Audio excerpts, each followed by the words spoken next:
Whenever you rent or buy a video, you need to be sure that the film you choose is suitable for the audience at home. Do sit down. We're just about to have some tea. Ladies and gentlemen, please do not panic, but scream. Scream for your lives.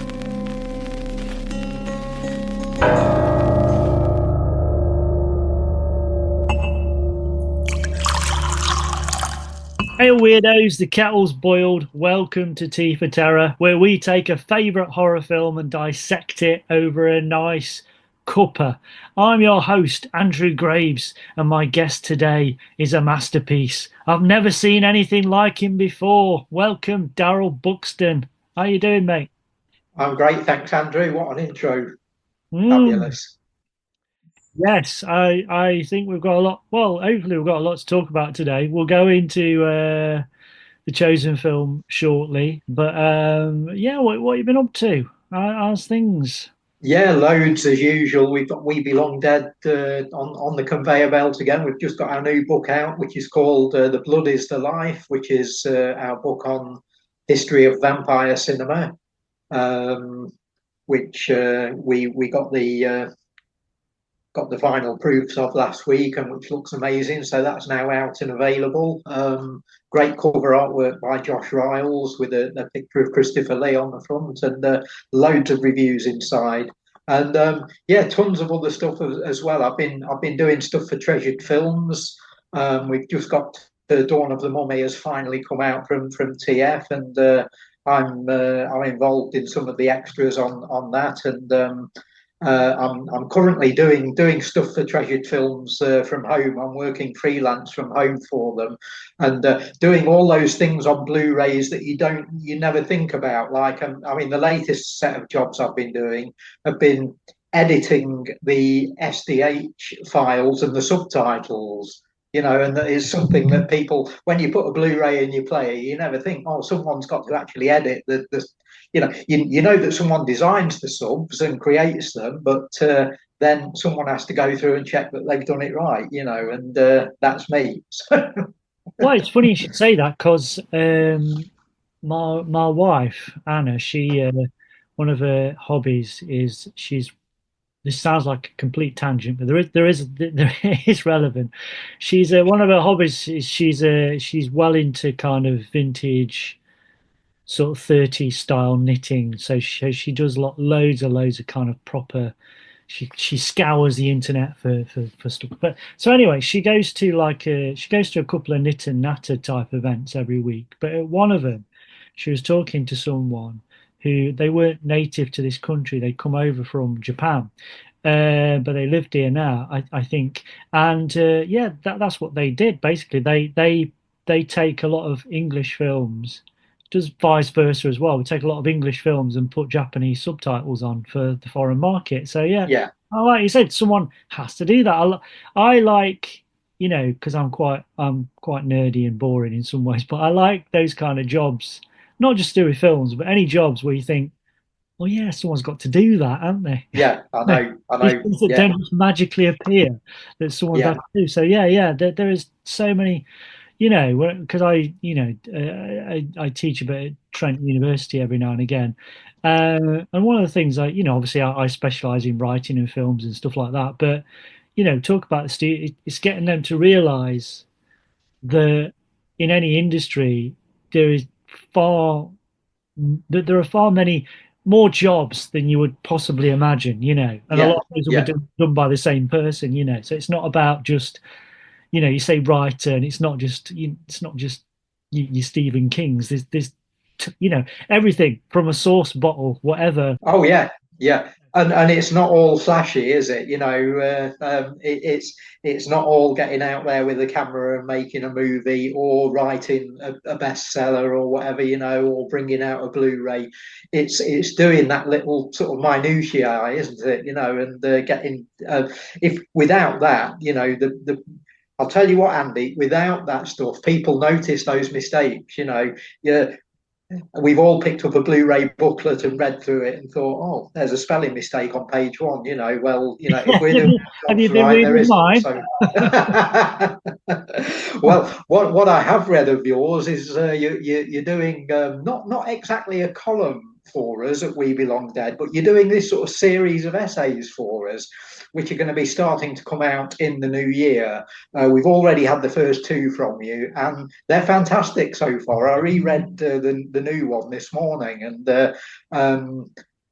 so you're doing this thing called A Fear in England, aren't you? Which is sort of looking at English folklore and so on in relation to the movies that we cover in the magazine, and it's great stuff so far, I've got to say. Yeah, I mean, it's. I mean, we sort of discussed it a bit via email, but I think you were right in saying that that idea of the kind of the British folk horror thing, it has been done to. It's fascinating, but it has been done to death. So I wanted to do something which was uh, looking at the land in as a land mass, as this rainy island we live on, and what are those connections? What are our real connections with the land, with magic, with the devil? All of these kind of things. There is a particular take, whether it's English or British, however you want to look at it. But obviously, obviously lots of other countries have long histories, but I think there is something slightly weird and stranger about ours and its mix of cultures and what has kind of come out of that. And so yeah, I really enjoy writing about that kind of stuff and making these, as you do as well. I think we're both quite fascinated with making connections and looking at Yeah, things yeah. that seem fairly disparate, but actually you can make connections there. It's kind of, it's almost like the equivalent of trying to find a conspiracy theory in everything. I like to do that with films and culture and subculture. Yeah, and what you've written for us so far is great because it really does tie in with my way of thinking, like you say. Particularly, I mean, an area that I'm very very interested in terms of movies is we both love our horror films, but it's nice looking for horror in other movies, and you quite often find it, and you've done that. One or two of the titles that you've mentioned so far are very much rooted in the English landscape and the English character, and so they fit in with what you're writing about. But they're not necessarily films that you might immediately think of as horror movies, and yet I always love doing this as well, delving in there and saying, well, there is, you can find satanic characters in all kinds of films, or you can find eerie English landscape in all kinds of movies, and there's this whole sort of edgelands sort of idea that's popped up recently.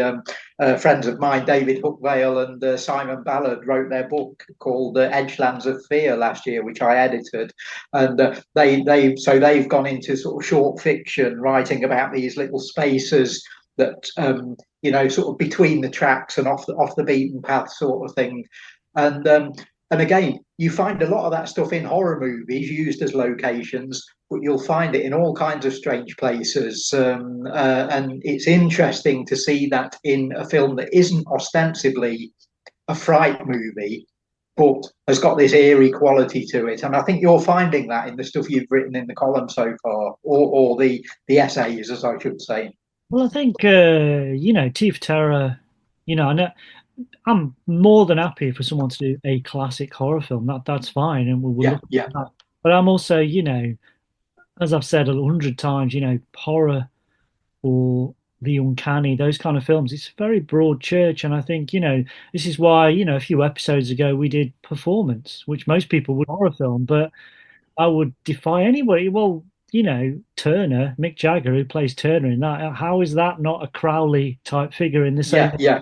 Niall McGuinness is a Crowley type figure. It's the same thing, really. It's just done from it doesn't resemble a horror film in some ways, but it kind of, it has a lot of those kind of, those disturbing aspects.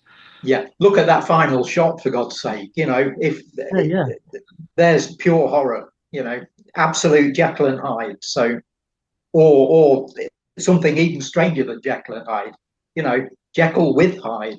So, Yeah, like let's say we're gonna go into the film very shortly, but I think there is this the film we're gonna look at has, obviously it's kind of a black comedy, and it's really taking the mickey out of that beatnik kind of jazz kind of beat generation sort of stuff that was happening. And obviously a lot of that was genuinely cool and genuinely progressive, but you there were definitely areas of that you could take the piss out of, and I think they do. So we will come to that, but I'm just, because I'm just wondering what your take on this whole idea of kind of the horror film, or not necessarily just horror, but kind of culture in general, and this idea of mashing up the idea of art. Because I mean, like I said, with performance that we just mentioned there, that's very much, obviously, it's very much, it's got a very art house aesthetic, and it's kind of, within its DNA. But I think there are other films, like Velvet Buzzsaw, fairly recently that look combine horror and the art world. And I'm just wondering, whether you had any kind of takes on that or anything you could think of that kind of ties into what we're going to be talking about with the film later on. Yeah, well, if you think about performance for starters, that sort of takes the piss in the same way as the film that we're going to be talking about. Yeah, there's the great line to Jagger, oh, you'll look funny when you're 50, and there's all that layer of humour there, and very very sort of cynical humour to it as well. And I mean, my absolute all-time favourite line of dialogue in any movie ever is in Performance, and it isn't that one. It's the one where the gangsters are shaving the head of the lead character, and one of it sounds like an ad lib to me, but he just sort of looks up, and after they've sort of completed the job, looks up and goes, "Trend setting, sir, what?" Like he's a barber in the backstreet. And I just thought, when I first saw the film, that was the line that grabbed me. And I think it grabbed me because it's again got that cynical air to it that pervades that whole movie, And I think the film that we're going to talk about today, and a lot of the great films that deal with this combination of art in a sort of in the territory of horror cinema, have that sort of cynicism to them. Look at what's happening in cinema at the moment. The big trend in horror films. We've seen it in films like Your Monster, Substance, Smile 2 even did it, and completely sort of shifted the idea of what the Smile franchise is.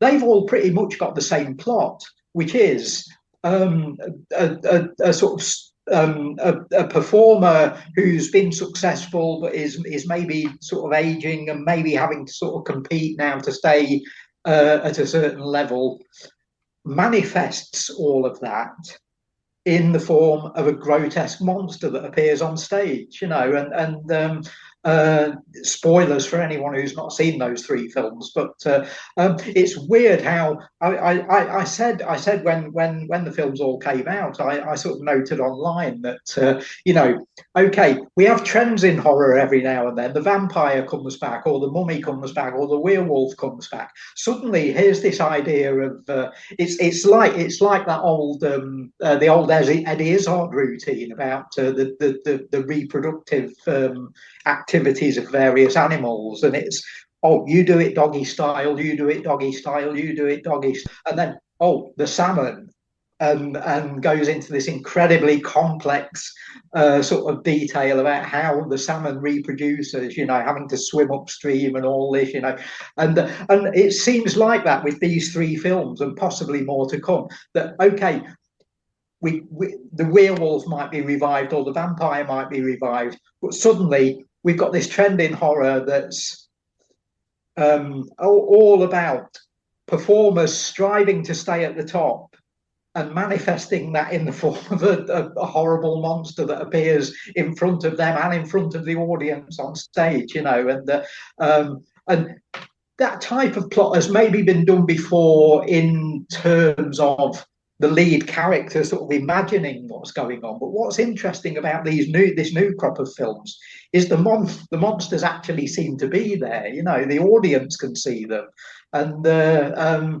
what does that tell you about the sort of audience and performer relationship? So it's really really good. I think that this has become a trend in cinema, and that it's brought that whole sort of horror movies about the artistic process is now right back in the forefront of what the genre is. Yeah, I think I think you're definitely right. There are these trends, and I think that is something that I've noticed as well. But I think again from a few years back, I think the trend was with horror films. There was a lot of female-led horror films, and I think the trend was to a large degree, it was a lot of the sort of better films were about this idea of the grieving female, with Hereditary, with Midsummer, with Babadook, with Prevenge, Yeah, all of these kind of, this manifestation of grief and how that, comes about in different ways. I think that was definitely kind of trend. And it's hard to understand until you actually go into the sort of ethnographics of everything and understand what's happening. It's hard to kind of see where these things come from. I think often these things are talked about and they're kind of talked about in more intelligent ways in hindsight, 10 years later or whatever. But it's difficult to see where this stuff comes from. But yeah, I think it makes for more interesting. And what I think what's interesting at the minute with that trend you're talking about, particularly something like The Substance, is that it's what I have missed. And I think this is why I love horror films, because I think horror films do this well, and they've always fairly consistently done this well. But what I've kind of missed about more mainstream Hollywood is this idea that you it's almost like you have to do the intelligent highbrow film or a piece of crap. And you can, Paul Verhoeven back in the 80s and 90s proved you could do both. You could make yeah, yeah, big blockbuster, bubblegum sort of, action, summer blockbuster, whatever, and have these really intelligent ideas. And that's why I love The Substance, because it can work, if you just want to see it as this kind of the aesthetically unpleasant film that you can laugh at, great.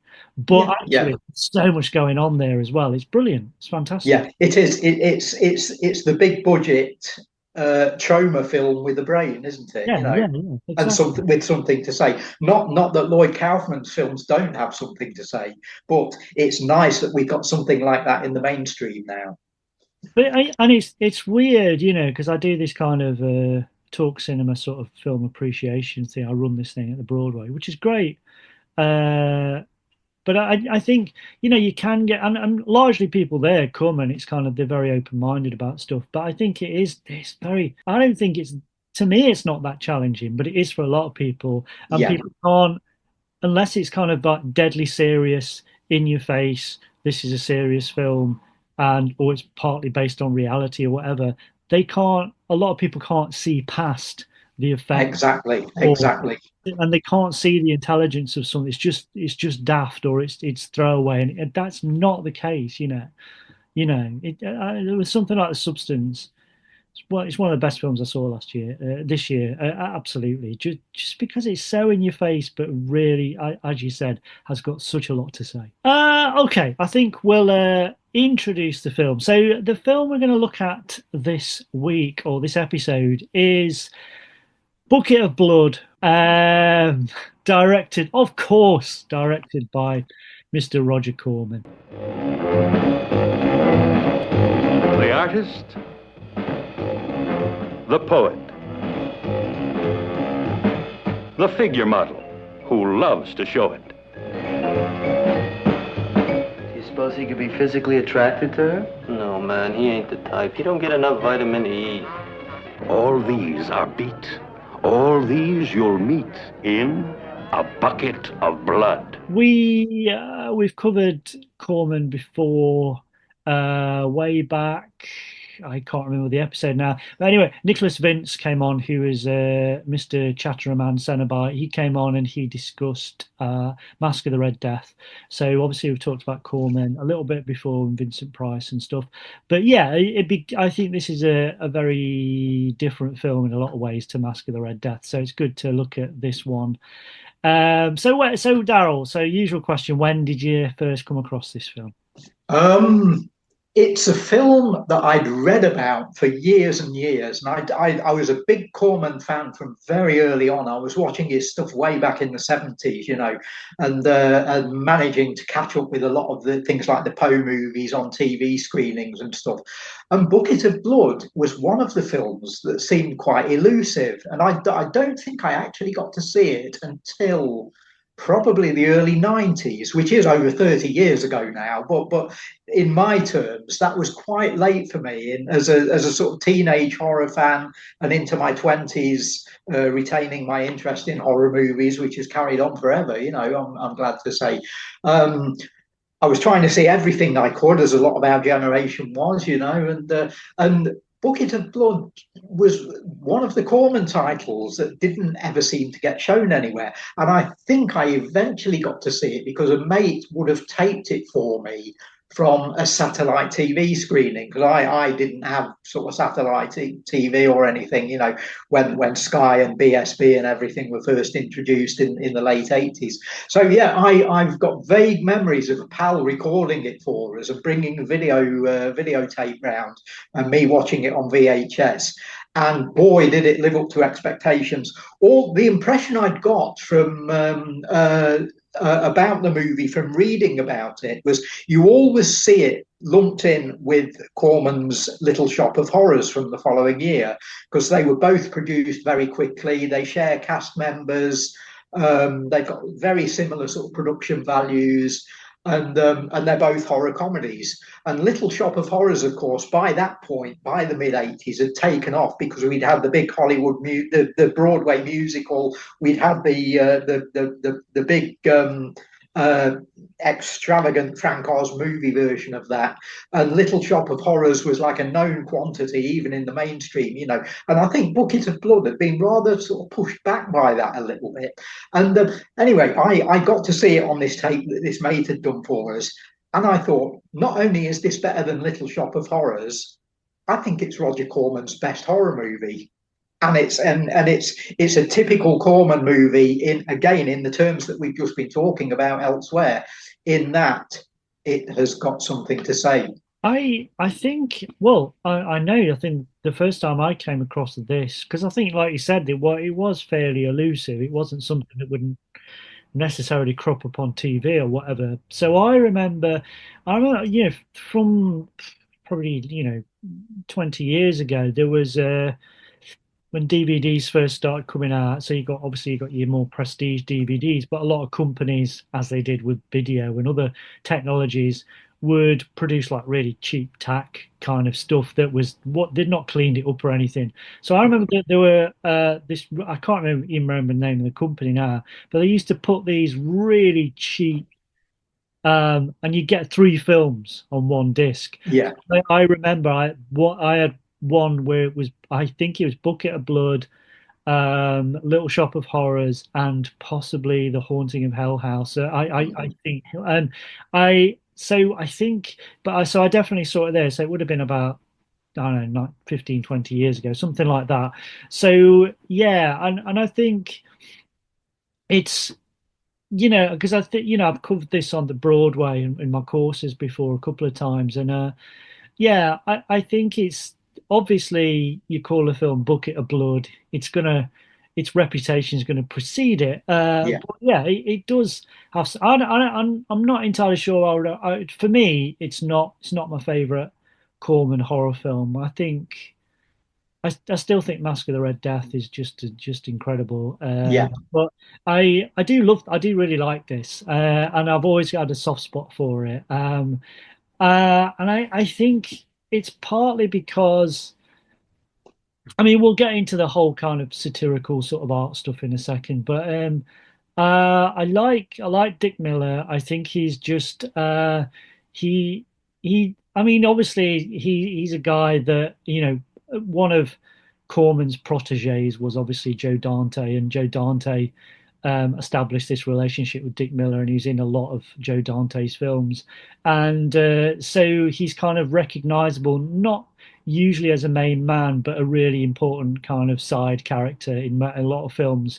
But in this, obviously, he's the protagonist, and he starts off, he is very sympathetic, and he's very kind. He's a good guy, but he's just surrounded by these absolute dicks. It's kind of like, they exude this arrogance, and for whatever reason, well, because they come from a particular class or whatever, or they just assume that they're entitled to this kind of faux intelligentsia, and they're pretty much creating shit pieces of art, really.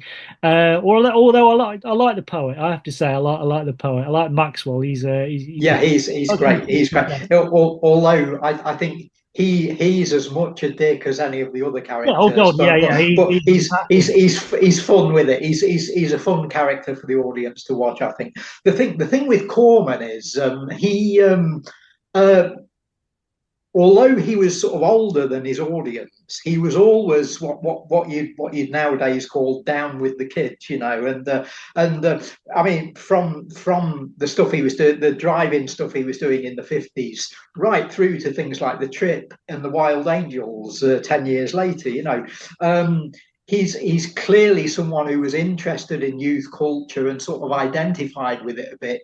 But I think what he does with Bucket of Blood and with the Beatniks and with the Yellow Door Cafe sort of clientele is he sort of recognises, and I think because he's slightly older than his audience, he recognises that when the Beatnik movement started up,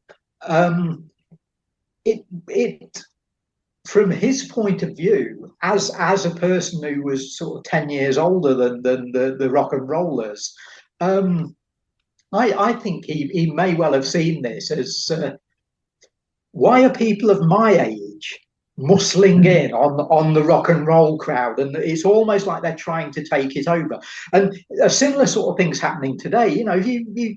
I've sort of stopped going to music gigs in recent years, but I know that if you go to a gig in the 2020s now,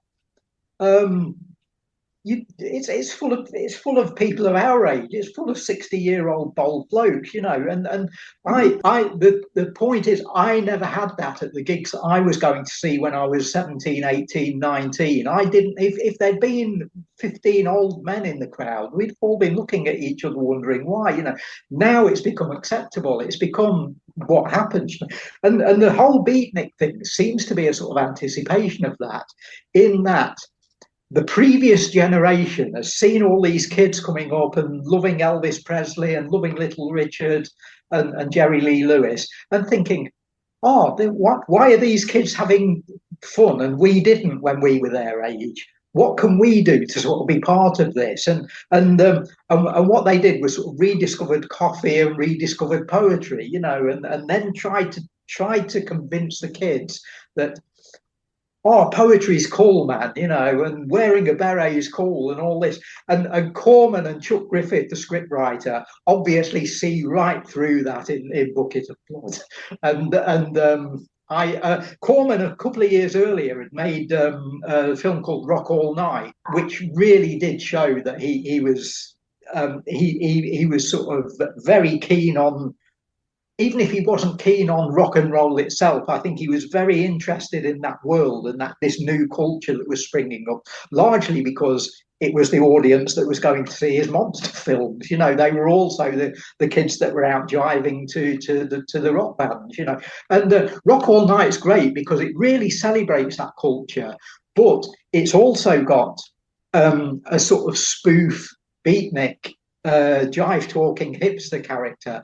They tried to get a guy called Lord Buckley, who's a sort of underground legend in America. They were going to get Lord Buckley to come in and pretty much play himself in Rock All Night. He's a great character. He's a big influence on people like Tom Waits, Frank Zappa, Captain Beefheart. I know one of my favourite artists, Julian Cope, is a massive Lord Buckley fan. And Lord Buckley's appearance in Rock All Night didn't happen for various reasons. So what they did, they got Mel Wells, who'd actually written some of Lord Buckley's material in the past, but was part of the Corman crew. They got Mel Wells to sort of imitate him and play this character called Sir Bob. And I think Corman even said, oh, we might have to do like a little pamphlet or a little glossary to give out at the cinemas, because no one's going to understand what you're talking about, because he was just giving it all this sort of hip speak, and again wearing the beret and the scarf and everything. And that Sir Bob character, I think, has sort of transferred through to the gang at the Yellow Door in Bucket of Blood, and Corman and Griffith by this time, as I say, have had a couple of years to see the impact of rock and roll on America. And the one thing they seem to be focusing on in Bucket of Blood is how the previous generation, the people that may be 5, 6, 7 years older than the kids, are trying to sort of muscle in and trying to stay cool and trying to stay relevant. And in doing that, we get the Emperor's New Clothes aspect of the movie, because for them to be relevant, they need to keep making new discoveries, and they keep needing to have to push new stuff onto the kids who are younger than them, and B, as we see in the film, onto the rich people are looking to put money into music or art or poetry or literature. And there's this whole great angle to Bucket of Blood where you've got these characters coming down to the Beatnik Cafe with their checkbooks and looking for the next big thing. Well, I mean, when I've talked about this film at the Broadway before, I usually go off on a bit of a tangent about kind of Beat Generation and the Beatnik sort of movement and all that kind of stuff, and how it, this sort of linked in with, your jazz movement and all that kind of stuff. And yeah. Shops, but it is like, it's the same as anything. It's seen as being a threat by the establishment until they can figure out a way to monetize it, and then getting your adverts in magazines for buy your Beatnik outfit now. I can kind of relate to when I was younger, when I was going to Rock City and stuff, when I was in my sort of teens and early 20s. I would kind of a scuzzy sort of goth, and it's kind of like you found your outfit. It was all secondhand, you just found it and inherited it off people, and then 10, 15 years later it's kind of, you can walk into a shop and buy the complete outfit. Well, the movie line that absolutely summed that up in a few words was the great quote in With Nail and I about they're selling hippie wigs in Woolworths, and that absolutely encapsulates. That applies to a specific generation, but doesn't that just apply to every generation?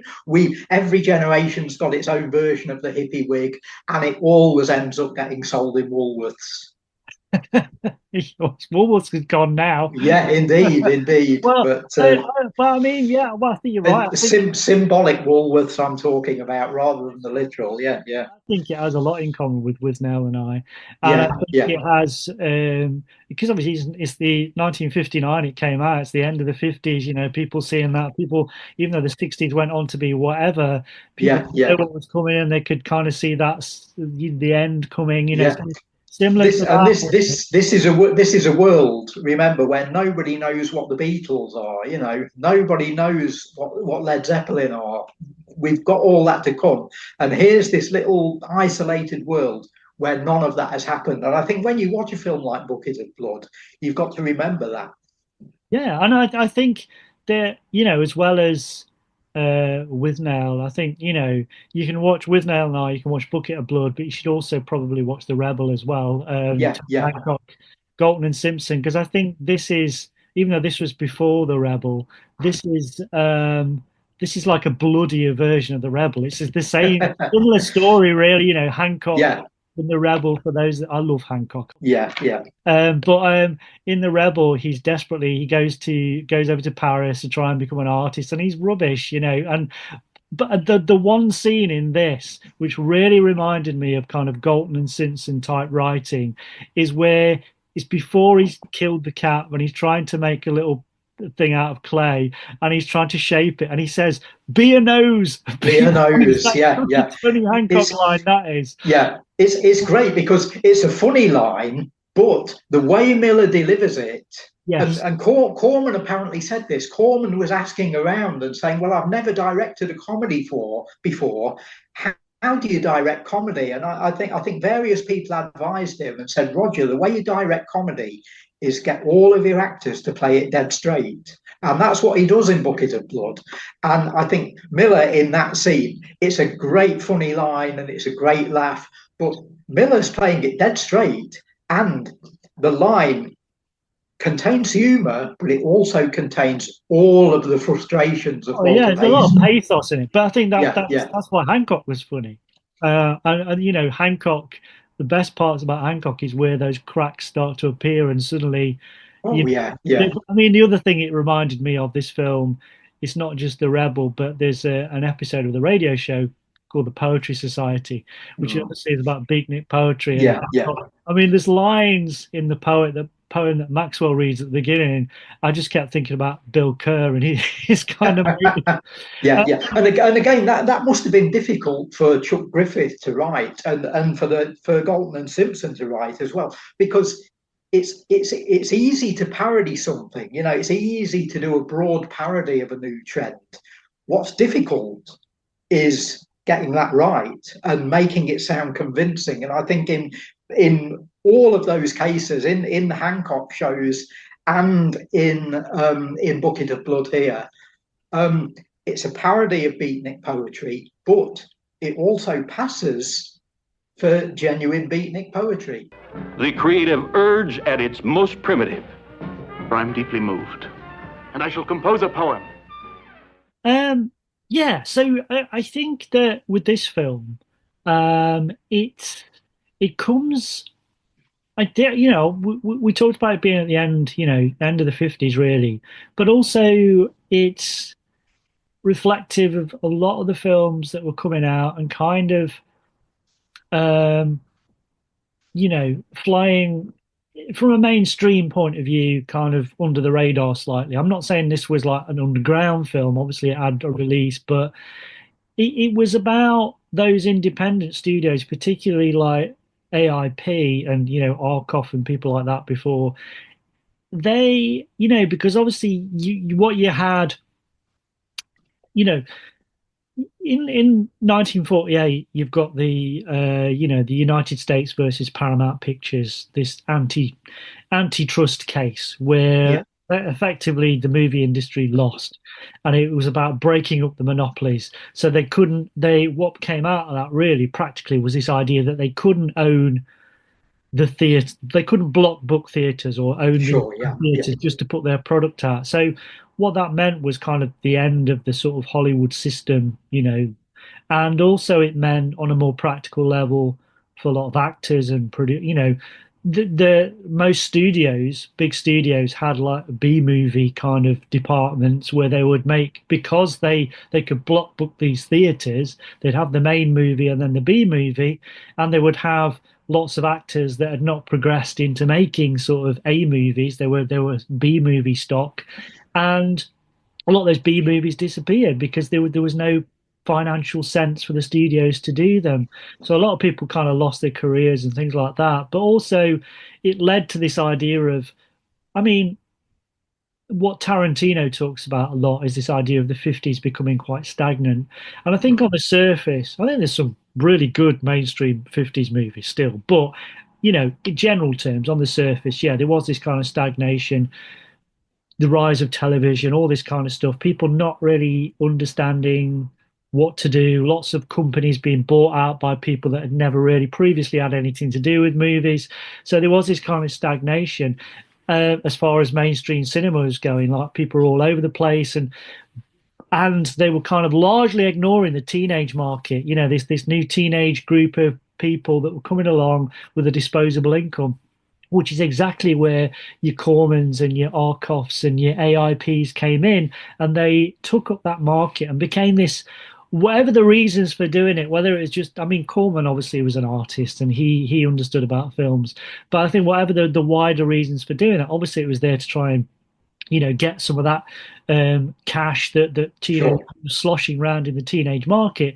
But regardless of what the reasons was, it created this really interesting, vibrant sort of time. This idea of the drive-in film, the B movie, the exploitation picture, the teen film, the horror teen film, all of this stuff is kind of the basis. Is probably why I'm into sort of horror and cool, because it's such a cool aesthetic. I grew up with like bands like the Cramps, who completely they were born out of that, and they are the musical equivalent of that. They are that writ large.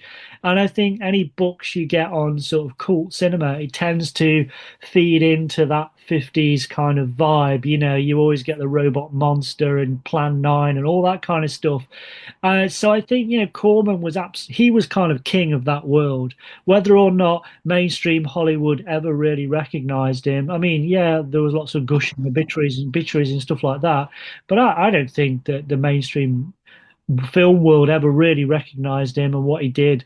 But I think if you were into film and you were a kid of a certain nature or a person of a certain nature, Corman was always somebody he was like he was like the Alice Cooper of film directors, or he was the weird guy, the weird and wonderful guy that always had these little toys for you. You could go to him again and again and again, and he'd always provide for you. And he was doing stuff that a lot of people didn't like, and that a lot of people looked down their nose at, even though when he did things like Mask of the Red Death, which is I don't care what anybody says, it's an incredible film. It's a brilliant film, regardless whether you're into horror or not. It's fantastic. It's brilliantly done. And I think Corman was that artist. However, he knew he could put out schlock as well. But what's wrong with that? What's wrong with a bit of schlock? What's wrong with, a bit of exploitation? It's fast. That's what kids wanted. That's what I want now as a 54-year-old bloke. That's what I want. So, yeah. Absolutely, he was everything. He encapsulated all of that. Yeah, the other thing that he did with the help of Richard Matheson and Charles Beaumont and Charles Griffiths and all the great screenwriters who worked with him, as we've already mentioned, their films had something to say. Even if it was a film about giant crabs or about teenagers in a rock and roll club, there's a message there. There's something important to say, and it's not just the thing about let's shove a message in and to please the critics sort of thing. The messages in Roger Corman's films have lasted and resonated, and it's one of the reasons why we still talk about those movies today. I think Bucket of Blood's a great example of that. As we've already mentioned, ostensibly it's the story of the Emperor's New Clothes, but you've also got stuff in there that kind of preempts later movies and later ideas. For instance, if you think of the celebrated British film The Wicker Man, one of the big parts of the plot there is the big reveal of what's happening to Edward Woodward and why it's happening, and the fact that he is in effect king for a day. Now, we get that in Bucket of Blood. Maxwell throws a party in Walter Paisley's honour, and Walter sort of turns up reluctantly and immediately has this paper crown planted on his head, and he's got like a sceptre that appears to be made out of a toilet plunger, and boy, is that symbolic, and he is effectively... this party's being thrown for a guy who doesn't even want to be there and doesn't quite seem to understand why he's there, and has had this paper crown planted on his head, and it's tipped sideways, which again is nicely sort of symbolic. So you've got that aspect to it. I'd say there are elements within Miller's performance which is incredible, absolutely brilliant, and how great to see Dick in a lead role for once. We love him as a cult star, as you say, across all the Dante films and the appearances for people like Jim Cameron and Scorsese and people. We always love seeing him on screen, but what a great opportunity for him to grab this lead part and run with it. And I think there are two later performances that Dick sort of precedes and preempts. One is from 20 years later, and it's Peter Sellers as Chance in being there, in the way that I think both characters say things that are willfully misinterpreted by the people around them in order, again, to promote them to this extra level. And they're there just as a cipher sort of thing.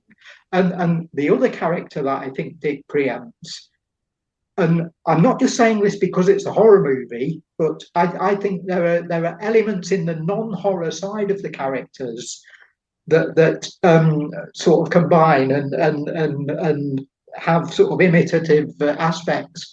And it's from the following year's Psycho. I think there's a lot of Norman Bates in Walter Paisley, and not simply in the fact that he's a killer. It's in the fact that he's an innocent killer. He almost doesn't know what he's doing, and it's almost like in the case of Norman Bates, he literally thinks it is somebody else committing the murders, and in Miller's case, it's his ambition that's sort of taken him over, because his first two killings are accidental. And I think there's, again, we're back to Jekyll and Hyde again. I think there's an actual change in Miller, in Walter Paisley, halfway through the movie. And if he becomes a killer, if he overtly becomes a killer and starts seeking out victims, it's not because Walter has gone mad. It's because the pressures that he's now under, he's had the pressure of wanting to become an artist, and he's now got this pressure, and it's this very modern situation that we're getting in Smile 2 and The Substance and all these other movies this year, is that he's now in a position halfway through the film where he's got to maintain that status. And the only way he can do that is going out and actually seeking out and murdering victims himself. And of course, we do actually get a bucket of blood in the movie at one point because of that, because he strings up a victim in his kitchen and puts the pan underneath. So there is a reason for the title. But yeah, I think there are elements of Norman Bates here, and I think there are elements of Chance the Gardener from being there. Well, I mean, crucially for me with Walter, the reason I get on side with him straight away, he didn't kill the cat deliberately. If he killed the cat deliberately, he would have been off my Santa list. Oh yeah, absolutely. But it's a complete accident. And I think, like you said, the first person he kills he does it by accident. But then, by the time he's done that, he's already been fed into the machine. People have already seen it to make money from him, so he's under this pressure. Sure. So he sort of lost his own life. He's not controlling his own life anymore, and he's being pulled and manipulated. And the party really sums that up. The party symbolises that. All he wants is to have a relationship with a nice girl, to become a successful artist. But even then, he's not all that bothered about the money. Like a lot of famous artists, he's more interested in getting his art, his worldview out there, And if money comes with that, that's fine. But as you've said, a lot of these stories, not just Bucket of Blood, but a lot of these stories in cinema and elsewhere, are not so much about the central artist. They're about the people that are ripping them off and making money out of them. And I think that's the case here. Yeah, and even though... Yeah, he is. Is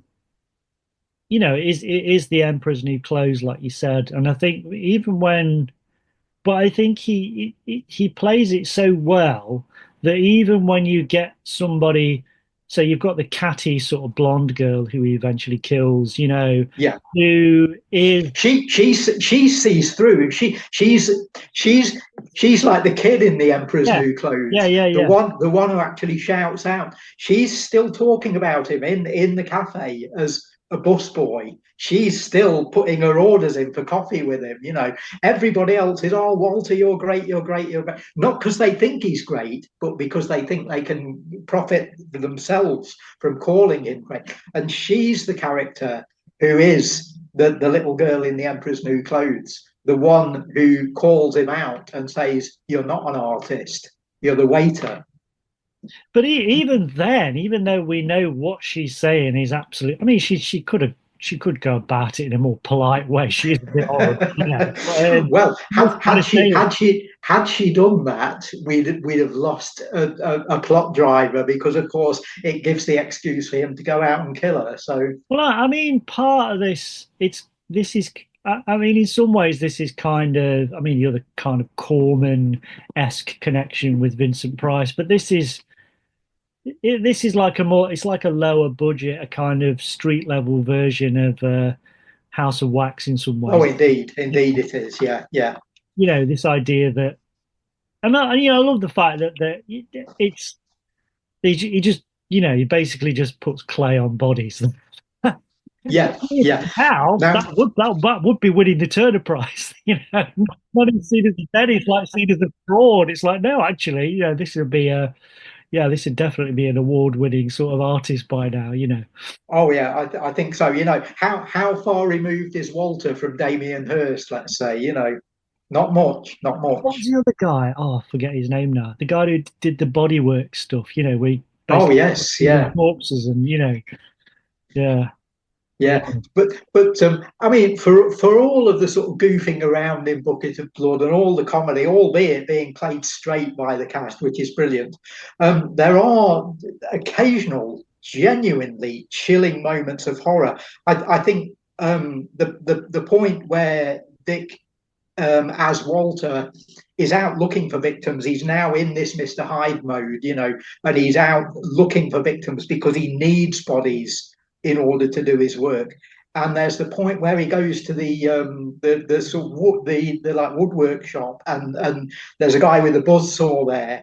He chillingly mentions that he's going to create a bust, you know, and I think that's a genuine moment of really cold horror. Well, because it's done fairly quickly. Yeah, yeah, yeah. And off screen. Oh, yeah, it's off screen, but that makes it all the worse, I think, because we know, because it's off screen, we know what the end result is going to be. And then when that comes in the next scene, when we've actually got the plaster head, and again, everyone's reacting to it as though it's this great artwork, you know, other than the cafe owner who again knows that Walter is a murderer, but he's trying to cover it up because the cafe is profiting from the extra attention, you know. So he's just trying to keep Walter on the straight and narrow as much as he can. But I think even the cafe owner, Leonard, needs that he needs Walter to be getting this attention in order to bring customers into the cafe. But it's that whole scene with the decapitation off screen. But that is absolutely chilling because we know exactly what's going to happen in the next scene. We know what we're going to see. And when we do, it's like a double chill. You know, we've had the murder and we now get the end result. I think that's brilliant filmmaking and brilliant scripting. And we get this snatch of the radio broadcast, don't we? Like with a body being found cut in half. Oh, yeah. Superb. Superb. Yeah, yeah.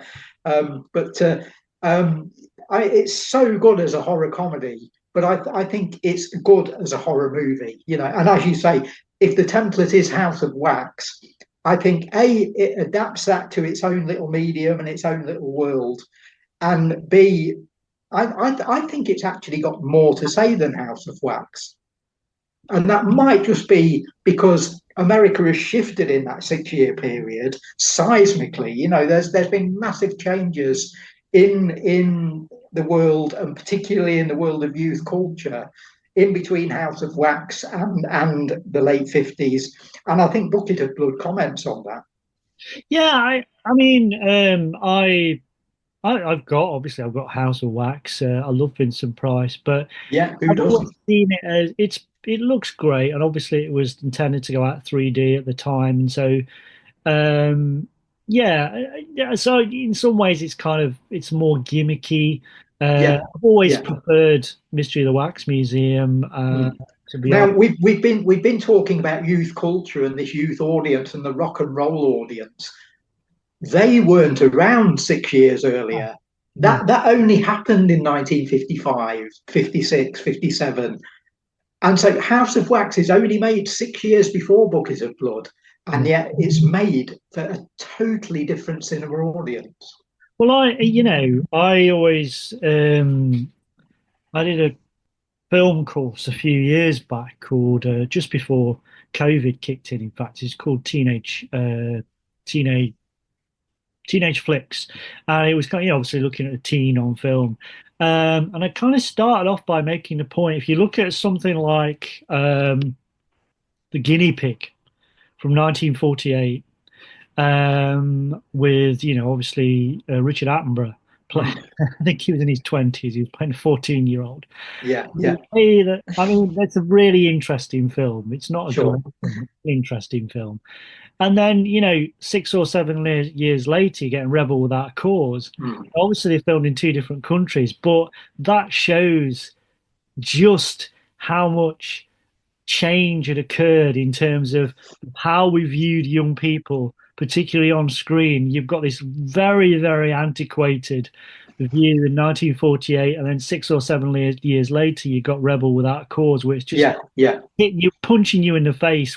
And how great for cinema that they didn't need to go, and I mean they did start casting Elvis and other rock and rollers in the movies, but right at the start of rock and roll, the cinema's got its own rock star in Jimmy Dean, who's not a singer. He's an actor, he's a serious performer, he's got ideas about where he wants his career to go, and he's a movie star rather than a rock star, but he's appealing to the same crowd that Jerry Lee Lewis and Elvis are appealing to. And I think, with the exception of a couple of, I mean, I love Elvis, don't get me wrong, but with a couple of his films, I think most of it was shite. Yeah. But I think that occurs with a few people of that ilk. If you just try and force them into a, Frankie Avalon and stuff like that. I get the appeal. It's not necessarily for me, but I kind of get it. But it's not. But with someone like Jimmy Dean, it's because all the kind of fuss and the accolades that came after he died, him dying so young. It sounds stupid, but it is easy to forget just how brilliant Rebel Without a Cause is. Nicholas Ray as well. He was an incredibly interesting filmmaker. It's a rock and roll movie that isn't a music movie. Yeah, but it absolutely captures the essence of the times and does it in a totally serious way and totally dramatic way, and isn't about rock and roll, but so is. And could have been. I think it could have been. James Dean keeps it within the realms of he is incredibly cool, but it's also that tortured performance at the center of it. He keeps it in check, and it's just the right amount. I think a lot of other people could have done that, and it could have been overly melodramatic, and I don't think it is. I think I watched it again recently, expecting kind of not to like it as much as I thought. But no, it's superb. It's really good. It is, and I think in Dick Miller in Bucket of Blood, completely different character. He's like the anti-James Dean. He's Mr. Uncle. Who's elevated to this. Even his stardom is pathetic because it's in this little enclave. It's in this tiny little cafe and doesn't really spread out to the wider world. But if you look at the look of Miller at that time, and you look at Walter Paisley's look, he's got something of the rock and roll vibe to him. He's got the sort of floppy hair and Dick's a small guy, but and again I can identify with this, but he's a little guy, but he's always a great screen presence, and even when he's playing a putz like Walter, he's a fantastic screen presence, and he's ideal for this character of Walter Paisley, this guy who is elevated, because he can do that, he can fake that, and he does, and Bucket of Blood to some extent is about that fakery, and how Walter tries that and fails at it, and then ultimately we see what happens, you know. Some great little visual gags that kind of underline that stuff as well. The fact that Maxwell, you know, it's Walter's big sort of exhibition or whatever. Maxwell Maxwell's done up to the nines in a tux, but he's still wearing sandals. But yeah, I'm in his mind, he's still a rebel, and on his feet, he's still a rebel. Yeah, yeah. So you can't take that out of the guy, you know. And I think, I mean, I was trying to think. We've seen, you could name a million horror movies that are set in bars or pubs. I think there aren't. I was trying to think how many are there that are set in cafes. I could only come up with two more. We covered last time I was on the show. We covered Wanted for Murder, the British 40s film, and I think I mentioned then that there was a similar British movie about a strangler called It Happened in Soho, and that's all set in a Soho cafe.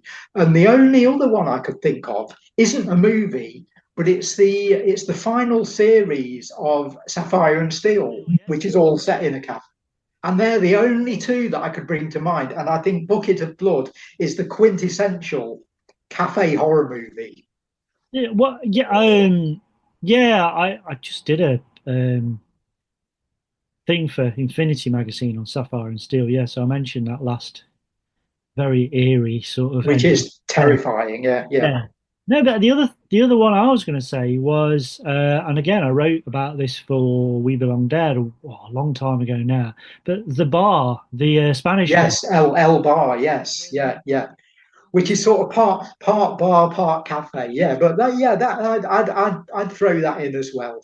The difference with that, I think, that's more like, that aligns more with the Sapphire and Steel than it does with It Happened in Soho, because I think It Happened in Soho, even though it's a film about a mad strangler on the loose, is all about the cafe community, and that's the same as Bucket of Blood. It's all about the people that attend the cafe, whereas the Sapphire and Steel and El Bar are about characters isolated in an empty cafe environment, or coming into the cafe and not being part of a sort of a regular crowd that meets there. So I think you've got those two halves to this there.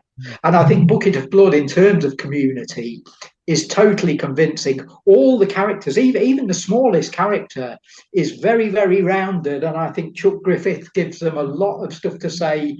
And we get to know all the people in there. We almost think of them as friends by the end, you know. And we can see that even without Walter, this community is going to go on into the 60s.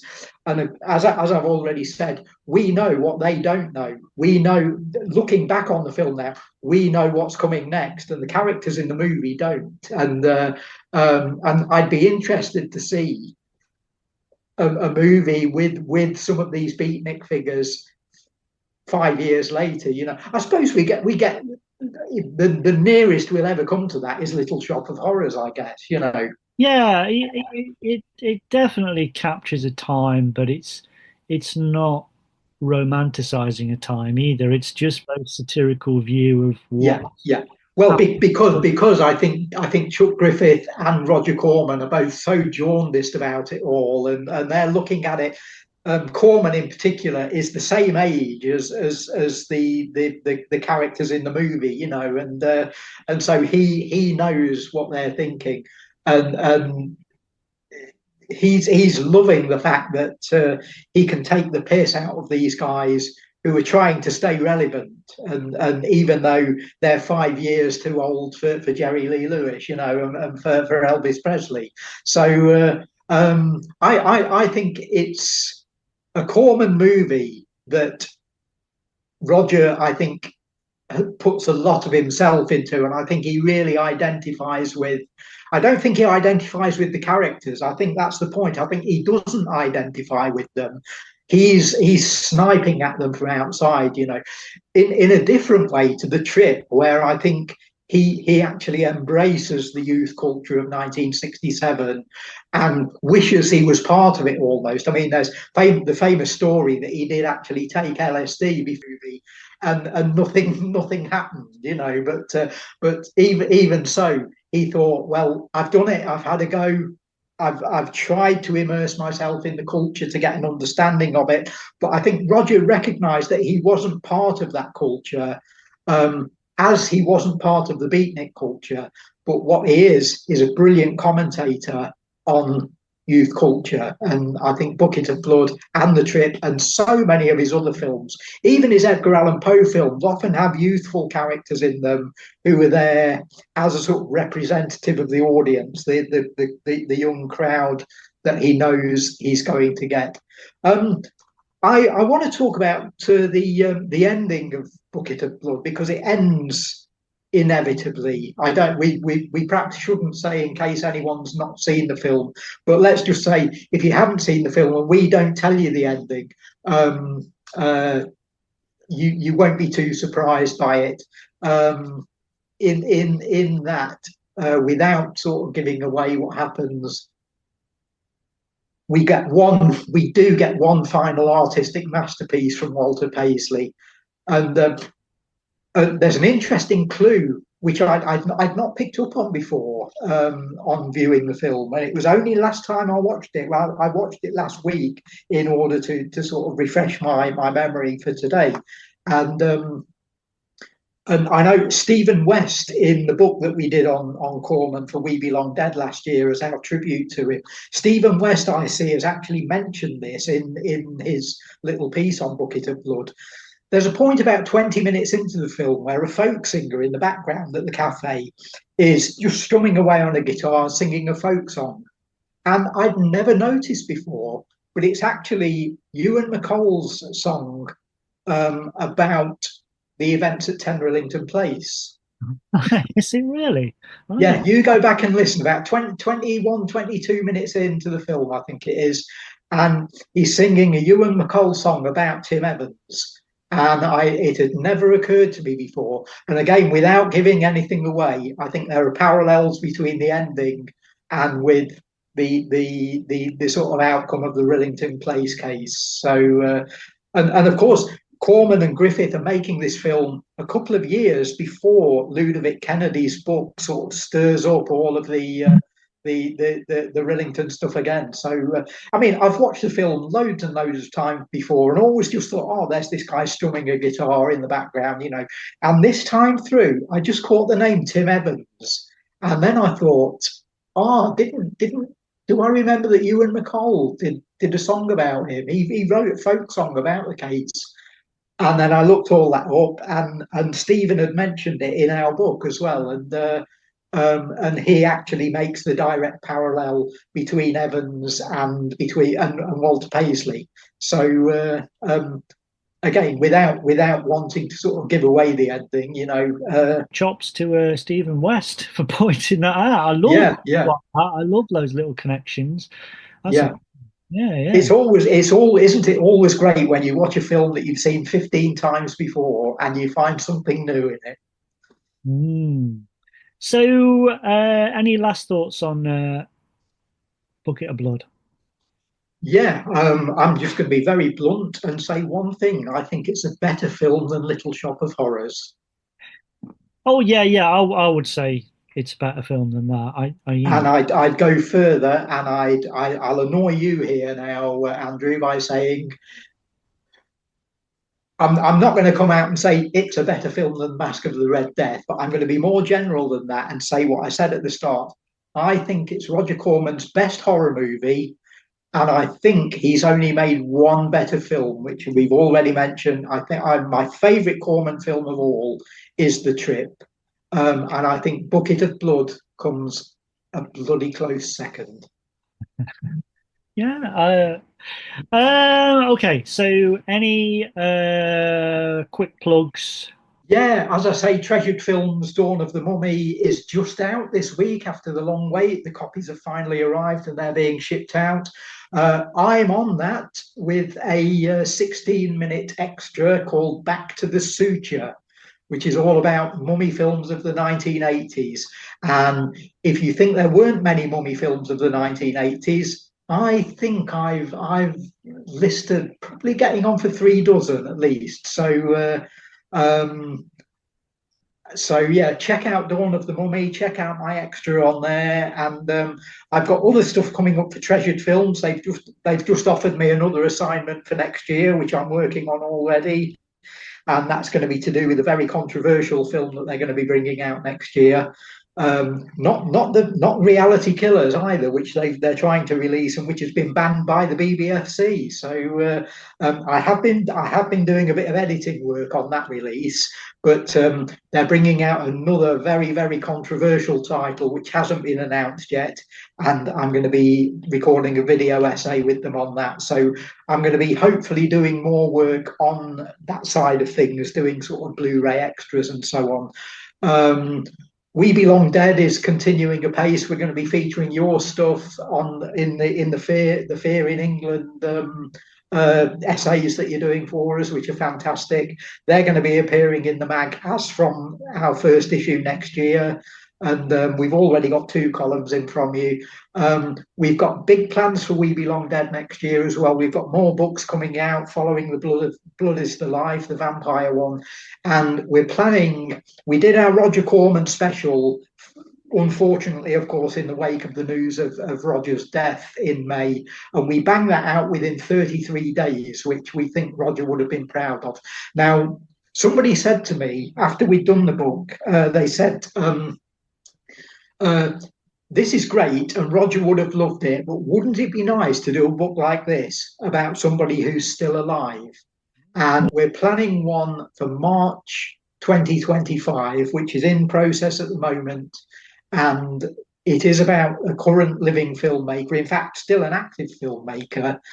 And it's celebrating a particular 50th anniversary. So I'm not going to give the game away yet, but look out for that from We Belong Dead, another special annual type issue. We've got an amazing cover that's being worked on by Colin Fenwick, and I've seen the cover design. That's really good. So yeah, we're going to be celebrating the 50th anniversary of a particular favourite horror filmmaker. And we've got our regular issues and more of our books coming out too. So look out for that from We Belong Dead in 2025. Brill. So it just remains for me to say thanks, Darrell, for coming on yet again. Always a pleasure, never a chore. Thank you, Andrew. Now, it occurred to me that this is my 4th time on the show. First time we did a 1920s movie, The Unknown. Second, we did Todd Slaughter in the 30s. Last time was Wanted for Murder from the 1940s. We've done the 50s. I'm happy to keep that going whenever you want me. And let's Darrell through the decades. So we'll think of a suitable 60s movie for next time, and I'd love to do the show at some point in the future. Absolutely, definitely. Yeah, well, you're absolutely definitely coming back on. Remember to call round next time. Make yourself at home. You look like you're dying for a nice cup of tea for terror. And remember, my friend, future events such as these will affect you in the future.